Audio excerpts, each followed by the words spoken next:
అందరికీ నమస్కారం. మీరు వినబోతున్న కథ అతడు మా నాన్న. రచించిన వారు గండ్రకోట సూర్యనారాయణ శర్మ గారు. ప్రభు, నాకు అర్జెంటుగా 5 లక్షలు కావాలి, పంపుతావా అని అమ్మ అడగటంతో నాకు ఆశ్చర్యమేసింది. ఇప్పుడంత డబ్బెందుకమ్మా అడిగాను. కారణం చెప్పి తీరాలా? సూటిగా అడిగేసరికి నేను నీళ్లు నమలాల్సి వచ్చింది. అది కాదమ్మా అంటూ ఏదో చెప్పబోయాను. నా ప్రశ్నకి అమ్మ నొచ్చుకుంటుందని నాకు తెలుసు. కానీ వెనక నుంచి గీత చేస్తున్న సైగల్ని నిర్లక్ష్యం చేసే పరిస్థితి లేదక్కడ. కొంచెంసేపు మౌనం రాజ్యం చేసింది. ఇక ఊరుకుంటే లాభం లేదనుకుంటూ, ఉన్నట్టుండి 5 లక్షల రూపాయలు ఖర్చు పెట్టేంత అవసరమేమొచ్చిందని ఇచ్చే ముందు ఎందుకో ఏంటో తెలుసుకోండి అంది గీత గట్టిగా, అవతల సుమతికి వినపడేటట్లుగా. అదే అమ్మా, నీకేం అవసరం వచ్చిందో ఏంటో అని గీత అంటుంది, అంతే. గీత మాటలకు తను ఏమనుకుంటుందోనని భయపడుతూనే సర్ది చెప్పబోయాను. నేను ఆ మాటలు అనటం ఆలస్యం. అట్నుంచి అమ్మ ఫోన్ డిస్కనెక్ట్ చేసేసింది. దాంతో ఏం చెయ్యాలో నాకు అర్థం కాలేదు. నేను మాట్లాడుతూనే ఉన్నాగా, మధ్యలో నువ్వెందుకు కల్పించుకున్నావు? విసుగ్గా అన్నాను గీతతో. అయ్యో, నేనేమన్నానండి? అంత అవసరమేమొచ్చిందో చెప్పమన్నాను. అది తప్పే. ఆ మాత్రానికి ఆవిడంత కోపం తెచ్చుకోవాలా? అయినా ఆవిడ అడిగింది 5,000 10,000 కాదు, అక్షరాల 5 లక్షల రూపాయలు. ఉన్నట్టుండి తెమ్మంటే మీరు మాత్రం ఎక్కడి నుండి తెస్తారు? అయినా ఏదో దోషిని నిలదీసినట్టు సంజాయిషి అడగటమేమీ బాగాలేదు. అలా అడిగితే ఎవరికైనా కోపం వస్తుంది. అమ్మ సంగతి నీకు తెలుసు కదా, ఒకరితో మాట పడదు. మధ్యలో నువ్వు మాట్లాడకుండా ఉండాల్సింది. మహానుభావ, మీకోదన్నం, మీ అమ్మగారికోదన్నం. డబ్బిచ్చేది మీరు, తీసుకునేది ఆవిడ. మధ్యలో నాదేముంది? బయటదాన్ని, సరేనా? ఇంకెప్పుడు నేను మీ మధ్యకి రాను అని 2 చేతులు జోడించి దండం పెడుతూ విసవిసా తమ బెడ్రూంలోకి వెళ్ళిపోయింది. నాకేం చెయ్యాలో పాలుపోలేదు. మా అమ్మకు ఏకైక వారసుడిని నేను. సాఫ్ట్వేర్ ఉద్యోగినైన నేను నా ఉద్యోగ ధర్మంలో భాగంగా ప్రస్తుతం బెంగళూరులో పనిచేస్తున్నాను. నాన్న కట్టించిన సొంతిల్లు తెనాలిలో ఉండటంతో అమ్మ అక్కడే ఉండిపోయింది. పోతూ పోతూ నాన్న ఆ ఇంటిని అమ్మ పేరున రాసి వెళ్ళిపోయాడు. తన భర్త తిరుగాడిన ఆ ఇంట్లోనే తన శేష జీవితం సాగిపోవాలని అమ్మ కోరిక. అందుకే ఒక స్కూల్లో టీచర్గా పనిచేస్తూ అక్కడే తన కాలం వెళ్ళబుచ్చుతోంది. నాతో వచ్చి ఉండమని నేనెంత బ్రతిమాలినా ససేమిరా అంది. మా ఇల్లు తెనాలిలో ఉంది. అది 2 వాటాల చిన్న పెంకిటిల్లు. ఒక వాటా అద్దెకిచ్చి ఒక వాటాలో అమ్మ ఉంటుంది. నాన్న పెన్షను, తనకి స్కూల్లో వచ్చే జీతము కాక ఇంటి అద్దె కూడా వస్తుండటంతో అమ్మకు హాయిగా గడిచిపోతుంది. అయినా నేను నెల నెల అమ్మ అకౌంట్లో ఎంతో కొంత డబ్బు జమ చేస్తూ వచ్చాను. తనకు డబ్బు అవసరం లేదని అమ్మ చెప్పినా నేను నా సంతృప్తి కోసం డబ్బు పంపేవాడిని. నేను అమ్మకి డబ్బు పంపుతున్నప్పుడల్లా, అత్తయ్య గారికి ఎందుకు ప్రతి నెలా డబ్బు పంపుతున్నారు? ఆవిడొక్కతికి ఏం ఖర్చులుంటాయక్కడ? ఆవిడేమీ అడగట్లేదు కదా, ఎందుకు డబ్బు పంపుతారు అని పోరుతుండేది గీత. అయినా తన మాటలు అసలు పట్టించుకునేవాడిని కాదు. అది నా బాధ్యతగా భావించాను తప్ప ఎందుకు పంపాలి అని ఎప్పుడూ అనుకోలేదు. కానీ ఇప్పుడు మొదటిసారి నోరు తెరిచి డబ్బు కావాలని అడిగింది. అదేమీ చిన్న మొత్తం కాకపోయినా ఆ డబ్బు సర్దటం నాకు పెద్ద కష్టమేమీ కాదు. ఎందుకంటే మా కంపెనీ నాకు 7 అంకెల జీతంతో పాటు కారు, క్వార్టర్స్ లాంటి అన్ని సదుపాయాలు సమకూర్చింది. నిజానికి ఇప్పుడంత డబ్బెందుకు అని నేను అడిగేవాడిని కాదు. కానీ ఎన్నో రోజులుగా డబ్బెందుకు పంపటం అంటూ అనుక్షణం పోరు పెడుతున్న గీత మాటలు నా మెదడులో ఏ మూలో పేరుకుపోయి అసంకల్పితంగా ఇప్పుడు బయటకు వచ్చేశాయి అనుకుంటా. అమ్మకి కోపం వచ్చి ఫోన్ కట్ చేసిందని అర్థమయ్యాక ఇక నాకు నిద్ర పట్టలేదు. నాన్న పోయినప్పటి నుంచి అమ్మే అన్నీ అయ్యి నన్ను పెంచి పెద్ద చేసింది. నాన్న చేసే ఉద్యోగం తనకు రావటంతో ఒక పక్క ఉద్యోగ బాధ్యతలు నిర్వహిస్తూనే మరో పక్క నా ఆలనా పాలన ఎంతో జాగ్రత్తగా చూసుకునేది. ఏ లోపము రాకుండా ఎంతో గారాబంగా నన్ను పెంచి పెద్ద చేసింది. అమ్మ ఎంతో క్రమశిక్షణతో నన్ను పెంచటమే నేటి నా ఈ స్థాయికి కారణమనటంలో ఏమాత్రం అతిశయోక్తి లేదు. ఆ తర్వాత నాకు పెళ్లి చేసి తన బాధ్యత నెరవేర్చుకుంది. ఇంత చేసినమ్మకి అడగ్గానే డబ్బు ఇవ్వకపోగా ఎందుకు అని సంజాయిషి అడిగినందుకు నన్ను నేనే నిందించుకున్నాను. ఇక ఆ రాత్రి నాకు నిద్ర కూడా సరిగ్గా పట్టలేదు. అయినా 5 లక్షల రూపాయలు ఏం చేసుకుంటుంది? ఏదైనా గుడి కట్టడానికి చందా ఇస్తుందో, లేకపోతే ఏదైనా అనాథాశ్రమానికి విరాళం ఇస్తుందో. ఉన్నట్టుండి అంత డబ్బెందుకు అడిగింది? ఏదో పెద్ద అవసరమే, లేకుంటే అమ్మ నోరు తెరిచి అడిగేది కాదని నాకు తెలుసు. అందుకే నేనే పర్సనల్గా వెళ్ళి 5 లక్షలు అమ్మ చేతికి ఇద్దామని నిర్ణయించుకున్నాను. కానీ ఆఫీసు పని ఒత్తిడిలో పడి కాస్త ఆలస్యం చేశాను. ఈలోగా శ్యామ్ గాడి నుంచి ఫోన్ వచ్చింది. ఏరా, మీరిల్లు తాకట్టు పెట్టారట, అంత డబ్బు అవసరమేమొచ్చింది నీకు అన్న శ్యామ్ మాటలకు నా బుర్ర తిరిగిపోయింది. ఏం మాట్లాడుతున్నావురా? మేమేంటి, ఇల్లు తాకట్టు పెట్టడమేంటి అన్నాను. అదేంట్రా, నీకు తెలియనట్లే మాట్లాడుతున్నావు? మీ ఇల్లు ఆ బ్రోకర్ పాపారావు దగ్గర తాకట్టు పెట్టి మీ అమ్మ 10 లక్షలు తీసుకున్నారట, నాకిప్పుడే తెలిసింది. నేనేమీ మాట్లాడలేకపోయాను. నాతో ఒక్క మాటైనా చెప్పకుండా అమ్మ ఇల్లు తాకట్టు పెట్టడం ఏంటి అనుకున్నాను. నేను డబ్బు పంపలేదని అమ్మ ఈ పని చేసిందా? అసలు సంగతేంటో కనుక్కుందామని అమ్మకి ఫోన్ చేశాను. కాల్ కలవకపోవటంతో మళ్ళీ శ్యామ్కి ఫోన్ చేశాను. అరే, అమ్మ ఫోన్ కలవటం లేదు, ఒక్కసారి అమ్మ దగ్గరికి వెళ్ళి నాతో మాట్లాడమని చెప్తావా అంటూ. శ్యామ్ సరేనన్నాడు. మరో 10 నిమిషాల తర్వాత వాడి నుంచి ఫోన్. ప్రభు, మీ ఇంటికి తాళం వేసుందిరా, అద్దెకున్న వాళ్ళని అడిగాను, వాళ్ళు అమ్మ గుంటూరు వెళ్ళిందని చెప్పారు అంటూ. మళ్ళీ అమ్మకి ఫోన్ ట్రై చేసి కలవకపోవటంతో నాకెందుకో గాబరా పుట్టింది. అందుకే మర్నాడు సాయంత్రం 6:30కు బెంగళూరులో ఫ్లైట్ ఎక్కాను. విజయవాడలో దిగగానే అమ్మకి ఫోన్ చేశాను. అదృష్టవశాత్తు కాల్ కలిసింది. వెంటనే నేను తెనాలొస్తున్నట్లు చెప్పాను. అది విని అమ్మ, నేనిప్పుడు తెనాల్లో లేను నాన్న, గుంటూరులో ఉన్నాను. నువ్వో పని చేయి, రజనీ అక్క ఇంటికి వచ్చేసేయ్ అంది. రజనీ మా పెదనాన్న కూతురు, గుంటూరులో ఉంటుంది. బావకి టెలిఫోన్ డిపార్ట్మెంట్లో ఉద్యోగం. ఇంట్లో అడుగు పెట్టేసరికి అక్క ఎదురొచ్చి, రారా, పిన్ని చెప్పింది నువ్వు వస్తున్నావని. తనిందాకే ఆసుపత్రికి వెళ్ళింది. నువ్వు స్నానం చేసి ఫ్రెష్ అవ్వు, ఈలోగా తనొచ్చేస్తుందిలే అంది. ఆ మాట వినగానే నేను కంగారు పడి, ఆసుపత్రికా? ఎందుకు, ఏమైందమ్మకి అని అడిగాను. పిన్నికేమీ కాలేదులేరా, గాబరా పడకు. తెలిసిన వాళ్ళకి ఎవరికో ఆరోగ్యం బాగా లేకపోతే తనే ఇక్కడ గవర్నమెంట్ ఆసుపత్రిలో చేర్పించిందట. తెలిసిన వాళ్ళ? ఎవరక్కా? ఏమోరా, నాకు సరిగ్గా తెలీదు. ఒకసారైనా పిన్నితో నేను ఆసుపత్రికి వెళ్ళొద్దామనుకున్నాను, కానీ ఎక్కడా. ఈ మధ్య ఒక స్కూల్లో టీచర్గా చేరాను. దాంతో ఇక ఆసుపత్రికి వెళ్ళటానికి కుదిరితేనా? సరేలే, నేనొచ్చాక అదంతా నేను చూసుకుంటాలే అన్నాను. తొందరగా ఫ్రెష్ అయ్యి వచ్చేయ్. ఎప్పుడు తిన్నావో ఏంటో, వంట రెడీ అయింది. ఇదిగో క్షణాల్లో వస్తా అంటూ బాత్రూంలోకి వెళ్ళబోతుండగా వెనక నుంచి, గుర్తొచ్చిందిరా, పిన్ని ఆసుపత్రిలో చేర్చింది ఎవరో శంకర అన్నట, నీకు తెలిసే ఉండొచ్చు అన్న అక్క మాటలు వినిపించి ఆశ్చర్యపోయాను. శంకరం, ఈ పేరు నా చిన్నప్పటి నుంచి నా చెవుల్లో మారుమోగుతూనే ఉంది. నా ఊహ తెలిసేసరికి నాన్న చనిపోవటంతో ఇక నాకు అమ్మే లోకమైంది. అమ్మ డ్యూటీకి వెళ్తూ నన్ను మా స్కూల్ దగ్గర డ్రాప్ చేసి వెళ్ళేది. అయితే మాకేమీ సొంత వెహికల్ ఉండేది కాదు. ఉదయాన్నే మేం బయలుదేరే సమయానికి శంకరం తన రిక్షాతో మా ఇంటి ముందు రెడీగా ఉండేవాడు. సాయంత్రం నా స్కూల్ అయిపోయే టైంకి మళ్ళీ స్కూల్ దగ్గర ప్రత్యక్షమయ్యేవాడు. నన్ను ఇంటికి తీసుకొచ్చి నాతోనే ఉండి నన్ను ఏవేవో ఆటలు ఆడించేవాడు. తర్వాత మళ్ళీ వెళ్ళి అమ్మని ఆఫీస్ నుంచి ఇంటికి తీసుకొచ్చేవాడు. సెలవు రోజుల్లో కూడా మేము ఎక్కడికన్నా వెళ్ళాలంటే ముందే అమ్మ చెప్పి ఉంచేదేమో. సరిగ్గా టైం కల్లా మా ఇంటి ముందు ఉండేవాడు. అప్పట్లో నాకు తెలీదు కానీ ఇప్పుడు తలుచుకుంటుంటే ఆ అమ్మని చూడగానే వాడి ముఖంలో ఏదో తెలియని ఒక ఆనందం కనిపించేదని నాకు అనిపిస్తుంది. అప్పట్లో వాడిని చూడగానే నాకు చాలా సంతోషంగా ఉండేది. అయితే నాకు వయసు వచ్చే కొద్దీ వాడు మా ఇంటికి వస్తుంటే నాకు చిరాగ్గా అనిపించటం మొదలుపెట్టసాగింది. నేను ఒకరోజు వాడిని ఒరేయ్ అని పిలిచాను. వెంటనే అమ్మ నన్ను దగ్గరికి తీసుకొని, తప్పు నాన్న, శంకర్ నీకన్నా పెద్దవాడు కదా, అలా పిలవచ్చా అంటూ సున్నితంగా మందలించింది. ప్రతిరోజు శంకరం నన్ను స్కూల్ దగ్గర దింపటం, తిరిగి ఇంటికి తీసుకెళ్లటం, అమ్మొచ్చేదాకా నన్ను ఆడించడం.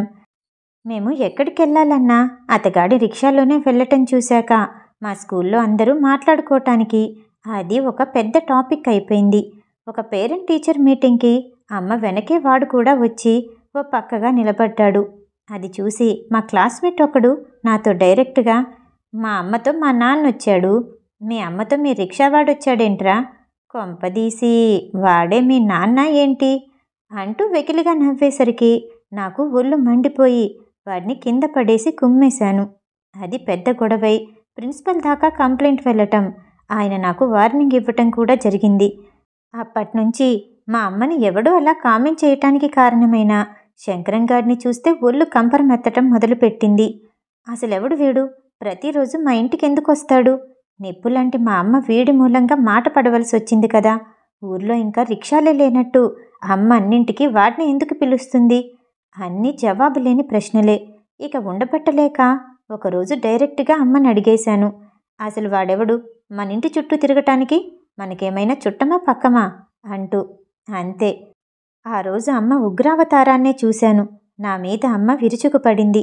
అమ్మకంత కోపం ఎందుకొచ్చిందనేది అప్పుడే కాదు, ఇప్పటికీ నాకు అర్థం కాని విషయం. ఆఫ్టర్ ఒక రిక్షావాడికి అంత చనువివ్వటానికి కారణమేంటో నాకు తెలియలేదు. నాకు తెలిసి మా అమ్మ నా మీద చెయ్యి చేసుకోవటం అదే మొదలు. ఆఫ్కోర్స్ అదే చివరిసారి కూడా. కానీ అది ఆ శంకరంగాడి కారణంగానే అవటంతో నాకు వాడి మీద ద్వేషం పెరిగిపోసాగింది. ఆ తర్వాత అమ్మతో చాలాసార్లు బయటికి బయలుదేరిన నేను ఆ శంకరంగాడి రిక్షాని చూసేసరికి, నేను రాను, నువ్వు వెళ్ళిరా అమ్మా అనేవాడిని. అప్పుడప్పుడు మేమెక్కడికన్నా వెళ్ళాలనుకొని ఆటోలో వెళ్దామమ్మా అని అంటే, ఎందుకు నాన్న, డబ్బులు దండగా, మన శంకర్ రిక్షా అయితే తక్కువలో వస్తుంది కదా అనేది. నేను సమాధానం చెప్పేవాడిని కాదిక. రిక్షాలో నేను రానంటే అమ్మ శంకరంగాడి బీదతనాన్ని వర్ణించి వాడి రిక్షా ఎక్కితే వాడికి సాయం చేసినట్లవుతుందని చెప్పేది.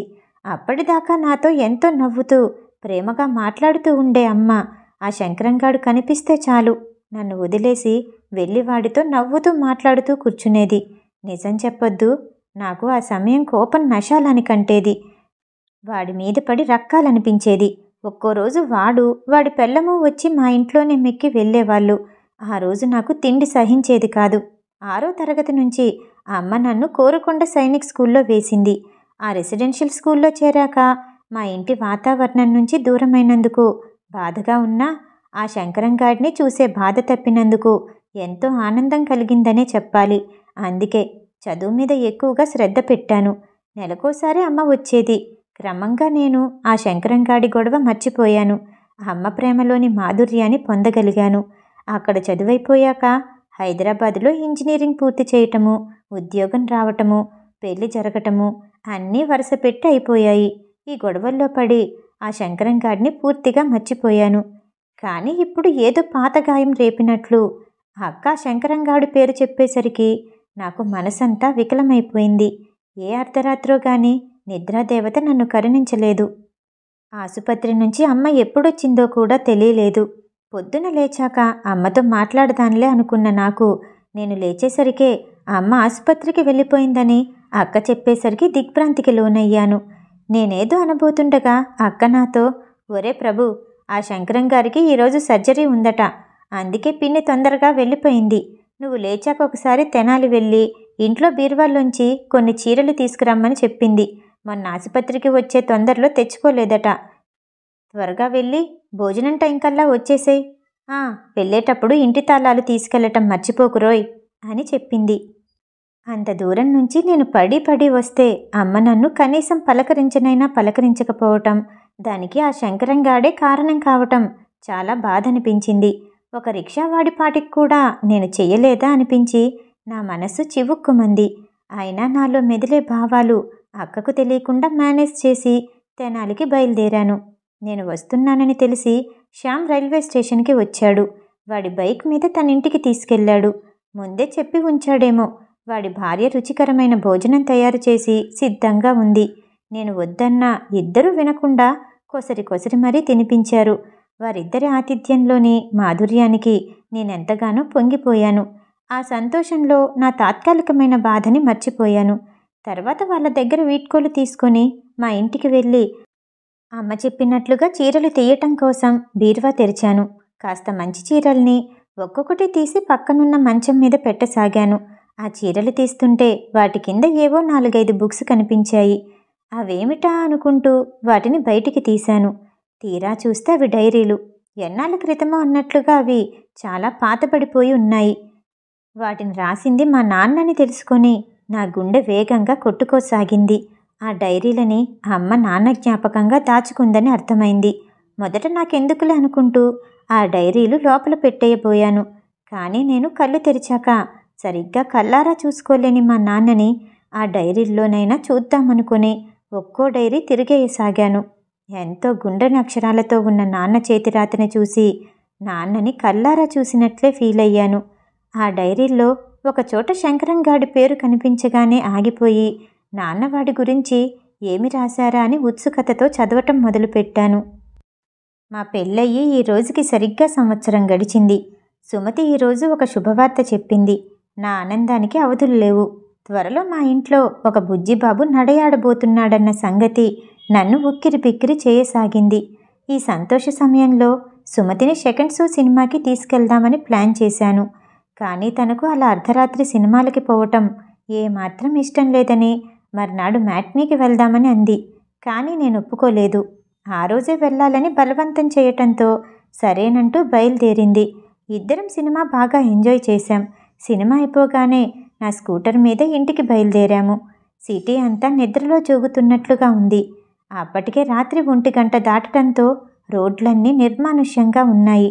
ఇద్దరము సినిమా గురించి మాట్లాడుకుంటూ వస్తున్నాం. మేం వెళ్తున్న తోవలో ఒకచోట రోడ్డు పక్కన కొన్ని లారీలు పార్క్ చేసున్నాయి. వాటిని దాటుతూ ఉండగా ఉన్నట్టుండి 4 ఆగంతుకులు మాకు అడ్డం రావటంతో స్కూటర్ బ్యాలెన్స్ తప్పి ఇద్దరం కింద పడిపోయాం. ఇద్దరు నన్ను పెడరక్కలు విరిచి పట్టుకున్నారు. మిగిలిన ఇద్దరు నా మీద పడి కొట్టసాగారు. సుమతి నన్ను విడిపించటానికి శతవిధాలా ప్రయత్నిస్తూనే గట్టిగా కేకలు వేయసాగింది. వాళ్ళు కొట్టిన దెబ్బలకి దాదాపుగా నాకు స్పృహ పోయినంత పనైంది. నేను చనిపోయాననుకున్నారో ఏమో వాళ్ళు నన్ను వదిలేసి సుమతిపైకి లంఘించారు. వాళ్ళ ముష్టిఘాతాలకి నేను తీవ్రంగా గాయపడి ఒక్క అంగుళం కూడా కదలలేనట్లుగా నిర్వీర్యుడినైపోయాను. వాళ్లతో పెనుగులాడుతూనే తను నాకేసి చూసి అరుస్తోంది. తన ప్రాణాలు పోయినా సరే వాళ్ళకి మాత్రం లొంగకూడదని నిర్ణయించుకున్నట్లుగా వాళ్ళ మీద తిరగబడింది. కానీ వాళ్ళు 4. తను ఒంటరి ఆడది. వాళ్ళ పశుబలం ముందు తన బలం ఏమీ పనిచేయలేదు. ఎలాగైనా సరే నా సుమతిని రక్షిద్దామని నేను నా సర్వశక్తులు ధారపోసి లేవటానికి ప్రయత్నిస్తుండగా అనుకోని సంఘటన ఒకటి జరిగింది. ఉన్నట్టుండి ఎక్కడి నుంచి ఊడిపడ్డాడో తెలీదు కానీ ఒక యువకుడొచ్చి ఆ 4 దాడి చేశాడు. తన చేతిలోని ఇనుపరాడ్డుతో వాళ్ళని ఇష్టం వచ్చినట్టు చితకబాదసాగాడు. ఒక్కొక్క దెబ్బకి వాళ్ళు హాహాకారాలు చేస్తూ పగిలిన తలల నుండి రక్తం ఓడుతుండగా అక్కడి నుంచి పరారయ్యారు. దొంగనా కొడుకులు పారిపోయారు, లెగండమ్మా, మీకేమీ భయం లేదు అంటూ అతను సుమతిని లేపి చెదిరిన చీరని తనకి చుట్టపెట్టి నా దగ్గరికి తీసుకొచ్చాడు. వాళ్ళిద్దరూ కలిసి నన్ను ఆ పక్కనే ఉన్న రిక్షాలో ఎక్కించారు. సుమతి రిక్షాలో నా పక్కనే కూర్చుని నా తలని తన ఒళ్ళో పెట్టుకుంది. అతను రిక్షా తొక్కుతూ మా ఇంటి దగ్గరలో ఉన్న ఆసుపత్రిలో నన్ను చేర్చాడు. డాక్టర్ ప్రాథమిక చికిత్స చేసి మందులు రాసిచ్చి 2 రోజుల తర్వాత మళ్ళీ రమ్మని చెప్పారు. ఇంటికి చేరగానే సుమతి ఒక్కసారిగా ఆ యువకుడి కాళ్ళ మీద పడిపోయి రోదించసాగింది. అతను కంగారు పడ్డట్టు వెనక్కి జరిగి, నాకు దండం పెడతారేంటమ్మా, నేను రిక్షాలాగి బతికేవాడిని, సానా సిన్నోడినమ్మా అన్నాడు. నువ్వు చిన్నవాడివి కాదు, మా పాలిట దేవుడివి. ఈరోజు నువ్వే వచ్చి కాపాడకపోతే మా జీవితాలు సర్వనాశనమైపోయేవి. 1000 జన్మలైనా నువ్వు చేసిన ఈ ఉపకారానికి బదులు తీర్చుకోలేము. చనిపోయిన మా నాన్న తన స్థానం భర్తీ చేయమని నిన్ను పంపారేమో, అందుకే ఈ రోజు నుంచి నువ్వే మా నాన్నవి అంటూ అతని పాదాలపై పడిపోయింది. నేను కూడా అతనికి చేతులు జోడించి నమస్కరించాను. తర్వాత అతను మాటల్లో చెప్పాడు తన పేరు శంకరయ్య అని. తన గుడిసె ఆ దగ్గరలోనే ఉందనేను. ఆ మర్నాడు క్రితం రాత్రి నేను అక్కడ వదిలేసిన నా స్కూటర్ని తీసుకొచ్చాడు శంకర్. ఇక దాన్ని వాడటం ఇష్టం లేక అమ్మకానికి పెట్టేశాను. అప్పటినుంచి మేమెక్కడికి వెళ్ళాలన్నా శంకరయ్య రిక్షాలోనే వెళ్ళాలనుకుని ఆ సంగతి సుమతికి చెప్పాను. నా ప్రతిపాదనకి తను సంపూర్ణ ఆమోదాన్ని తెలిపింది. మా నాన్న స్వహస్తాలతో రాసింది చదివి నేను నిశ్చేష్టుడైపోయాను. ఎంతసేపు అలా కదలకుండా ఉండిపోయానో నాకే తెలీదు. చిన్నప్పటి నుంచి శంకరంగాడు శంకరంగాడు అంటూ అకారణంగా నేను ఎవరి మీదైతే ద్వేషం పెంచుకున్నానో ఆ శంకరం నిజంగానే ఒక దేవుడని తెలిసొచ్చింది. అలాంటి దేవుడి కాళ్ళపై పడి క్షమాపణలు అడిగితే కానీ నా పాపానికి నిష్కృతి లేదని అనుకుంటూ అక్కడి నుంచి లేచి మెల్లిగా మా తాతయ్యని కలవటం కోసం బయటికి నడిచాను. కథ సమాప్తం. ఈ కథ వినటం మీకు నచ్చినట్టయితే లైక్ చేసి సబ్స్క్రైబ్ చేయండి. మళ్ళీ రేపు కలుద్దాం. నమస్తే.